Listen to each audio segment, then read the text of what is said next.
ഉള്ളി മുറിച്ച് വെച്ചത്, കാപ്സിക്കം മുറിച്ച് വെച്ചത്, തക്കാളി അരച്ച് വെച്ചത്, ചിക്കൻ വേവിച്ച് വെച്ചത്. വെളിച്ചെണ്ണ ഒഴിക്കാം, ഉള്ളി മുറിച്ചതിടാം. ഇതിൽ തന്നെ വെളുത്തുള്ളി ഇഞ്ചിയും ചതച്ചതുണ്ട്. ഉള്ളി ഉപ്പിട്ട് നന്നായിട്ട് വഴറ്റി അതിൽ ക്യാപ്സിക്കം ഇട്ട് തക്കാളി അരച്ച ഇത് ഒഴിക്കുക. 2 തക്കാളി അരച്ചതാണ്. തക്കാളി അരച്ച ജ്യൂസ് ഒഴിച്ചാൽ ഇതുപോലെ ഇങ്ങനെ വറ്റി വരുമ്പോൾ ജ്യൂസാക്കിയിട്ടുള്ള ചിക്കനും മല്ലിയിലും ഇടാം, കുറച്ച് ഒറിഗാനോ ഇടാം, മുളക് പൊടി ഇടാം, കുറച്ച് കുരുമുളക് പൊടി ഇടാം. നന്നായിട്ട് ഇളക്കിയിട്ട് ഓഫാക്കി വെക്കാം. ഒരു വൈറ്റ് സോസാക്കാനാണ്. ബട്ടറില്ല, ബട്ടറിന് പകരം പശു നെയ്യ് ഒഴിച്ച് കുറച്ച് മൈദപ്പൊടി ഇടാം.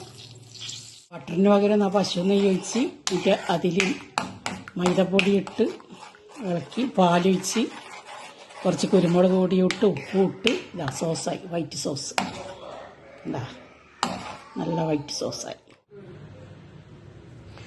വൈറ്റ് സോസുമായി മസാലയായി.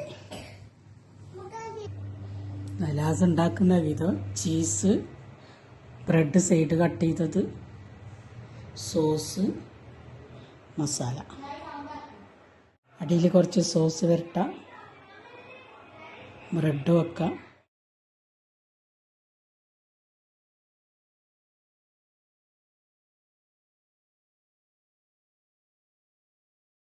ഇതുപോലെ സെറ്റാക്കി മസാല ഇതിൻ്റെ മേലെ ഇടുക.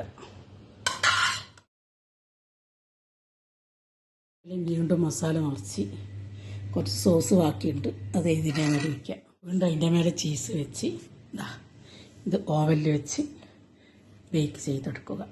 ഓവനില്ലാത്ത ആൾക്ക് ചെമ്പിൽ വെച്ചിട്ട് വെക്കാം. ചീസ് ഇട്ടിട്ട് വീണ്ടും ഇതിൻ്റെ മേലെ ബ്രെഡ് വെക്കാം. പിന്നെ കുറച്ച് അമർത്തി കൊടുക്കാം ബ്രെഡ് വെച്ചിട്ട്.